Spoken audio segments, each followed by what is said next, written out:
Peaky Blinders é uma das séries mais populares dos últimos anos, conquistando desde fãs de dramas históricos até quem gosta de filmes de gangster ou mesmo de séries de crime em geral. E claro, também influenciou cortes de cabelo mundo afora. Depois de assistir as 4 primeiras temporadas dessa série, sim, eu ainda tô devendo a quinta, o que mais me impressiona em Peaky Blinders não é o seu elenco recheado de estrelas como Tom Hardy, Adrien Brody e Cillian Murphy, mas sim como o roteiro explora a inteligência do seu protagonista, Tommy Shelby, utilizando-se de uma técnica que é dificílima de se executar e caso essa execução fosse realmente errada, estragaria completamente a experiência do público com o Peaky Blinders. Então esse vídeo aqui é dedicado justamente a essa técnica de como eles, os malditos Peaky Blinders, enganam a todos, tanto dentro da série quanto ao seu público, mas nunca fazem isso de forma injusta. Para entender o que Peaky Blinders faz diferente, é importante primeiro estabelecermos como roteiros de filmes e séries geralmente apresentam personagens com intelectos avantajados. Precisamos estabelecer aqui uma linha de base, como diria o Metaforando. Você não deve ter muita dificuldade para pensar em filmes e séries que tenham protagonistas extremamente inteligentes, mas você já parou para refletir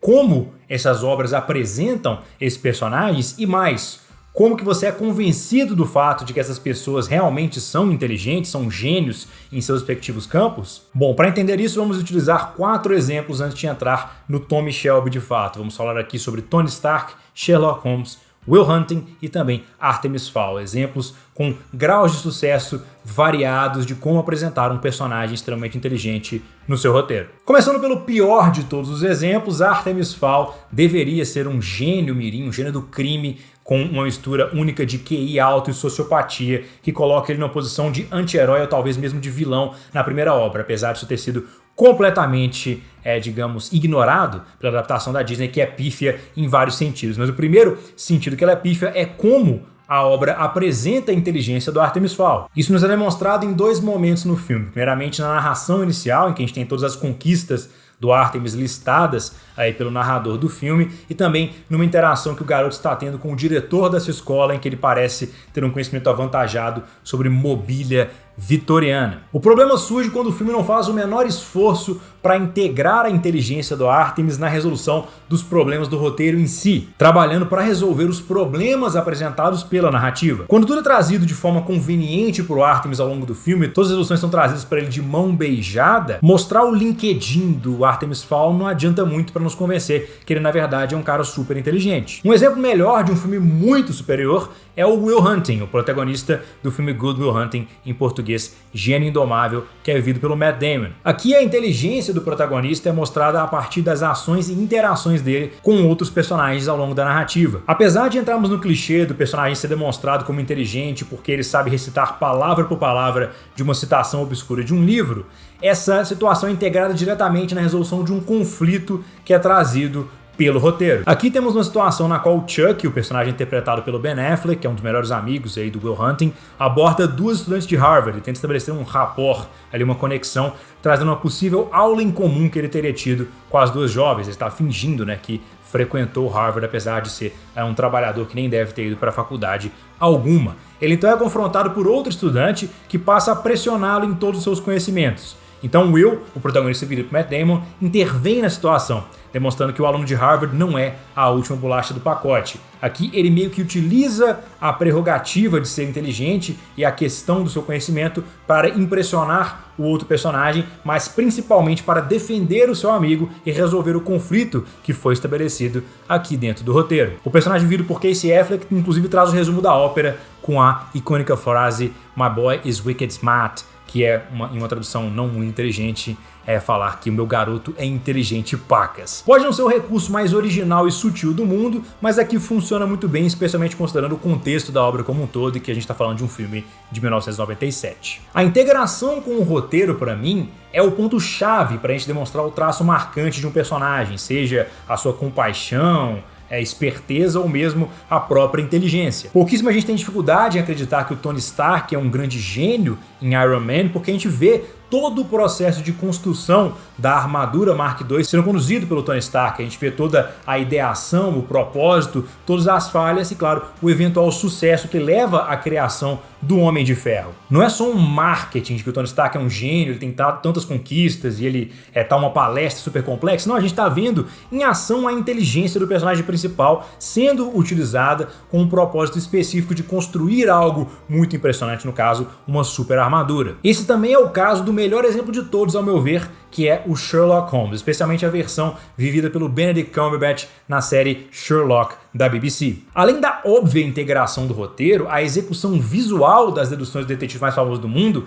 acrescenta vários níveis à inteligência do personagem principal na visão do público. Ao observarmos de maneira um pouco mais subjetiva a progressão dentro de uma cadeia de deduções lógicas do Sherlock, nós realmente conseguimos uma compreensão um pouco mais aprofundada do quão impressionante é aquilo que ele está fazendo, que é uma maneira gentil de dizer que as montagens aqui em Sherlock deixam o público se sentindo um pouquinho mais burro. Mas o que esses 4 exemplos têm a ver com Peaky Blinders? Basicamente, o roteiro aqui de Peaky Blinders utiliza da mesma base que a gente tem nos bons exemplos de como se apresentar um personagem inteligente, mas temos aqui 2 grandes diferenças. O primeiro é a duração dessas ações e o segundo ponto é uma omissão deliberada de parte dessas ações. O Tommy Shelby não é visto resolvendo grandes quebra-cabeças ou citando passagens inteiras de um livro super obscuro e muito menos é visto construindo algo muito impressionante ou em uma cadeia de dedução lógica que é basicamente super-humana. Não, na verdade o que a gente tem aqui sendo apresentado são os planos do Tommy Shelby,